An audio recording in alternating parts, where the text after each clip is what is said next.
aqui é a Tamires do Resenhando Sonhos e a gente vai falar sobre Meio Rei.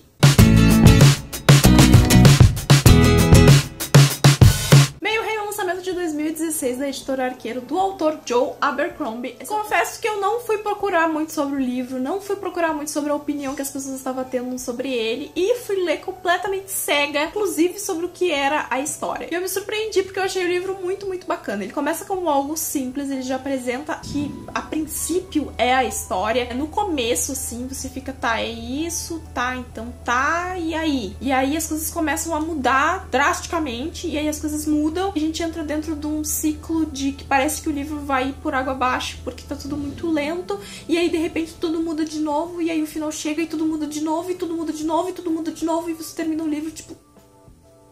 Tá, e agora? Cadê o segundo livro pra eu saber o que vai acontecer aqui?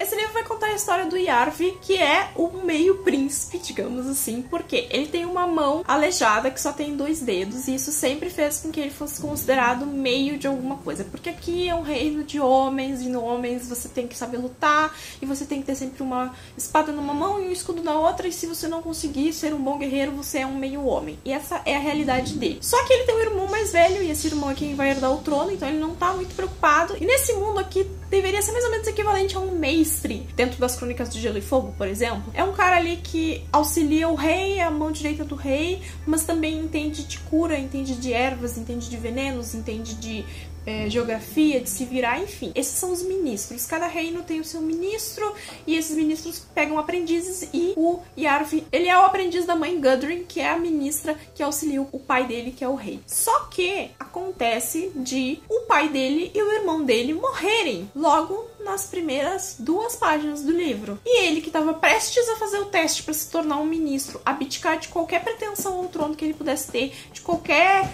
amor, casamento, enfim, de viver uma vida como um ministro, acaba se tornando meio rei. Ninguém tá muito confiante nele, e ele acaba fazendo uma promessa de vingar o pai dele e o irmão dele, porque teoricamente eles foram mortos pelo rei do reino vizinho, que é um arqui-inimigo deles, e ele jura vingança. E o primeiro ato dele, então, com a mão forçada pelo tio e pela mãe, que é uma mulher extremamente poderosa, chamada de a Rainha Dourada. Ela é maquinária, ela está sempre maquinando alguma coisa, ela está sempre exigindo que o filho seja o melhor, ela sempre meio que desacredita nele por causa do defeito que ele tem, ela acha que ele é fraco. Por causa dessa mãe que quer vingança e do tio, ele acaba marchando então contra esse inimigo. Quando ele chega lá, parece que tá tudo indo tudo bem, e aí começa a acontecer as coisas. Eu não posso ir mais além disso na história, porque senão eu vou começar a dar spoiler aqui. Não é legal, porque você tem que ir descobrindo esse livro conforme ele vai se apresentar. Logo depois dessa parte, ele vai entrar num momento um pouco mais calmo, mais tipo, agora o livro vai ficar chato. Ele não fica chato, mas ele é um momento mais calmo, e você acha que a história vai seguir por um outro rumo, e é mais perto do final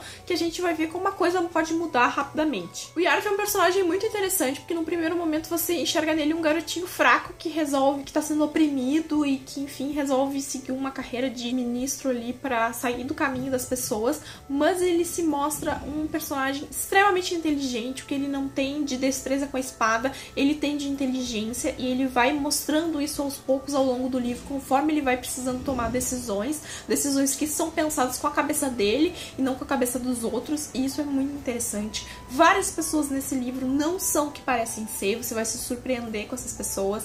Elas têm sempre um objetivo oculto, alguma coisa que vai mudar ao longo do livro. Os aliados vão ser inimigos, os inimigos podem ser aliados, vai haver traição, vai haver cabeça rolando, vai ter gente que vai morrer. E eu gostei bastante da experiência, porque eu não tava esperando que esse fosse um livro que fosse me deixar ansiosa por uma continuação. Era um livro que é uma fantasia, ninguém tá falando muito sobre isso, vamos lá ver o que acontece. E eu acabei gostando bastante do livro. O mundo não é muito explorado, mas ele deixa tudo amarradinho e tudo certinho para se desenvolver de forma correta. A política parece ser o foco principal aqui, e é interessante ver como as coisas funcionam, como as alianças se formam. Além desses pequenos reinos aqui, existe um rei supremo, um cara que comanda tudo. Esse cara deu as caras aqui em alguns momentos, não não pessoalmente, mas dando algumas ordens, se mostrando, e provavelmente ele vai ser um problema pro futuro. Eles têm intrigas entre si, que o poder soberano desse reino também não é tão soberano ou unitário assim, que existe uma rixa e que isso pode a qualquer momento trazer uma guerra.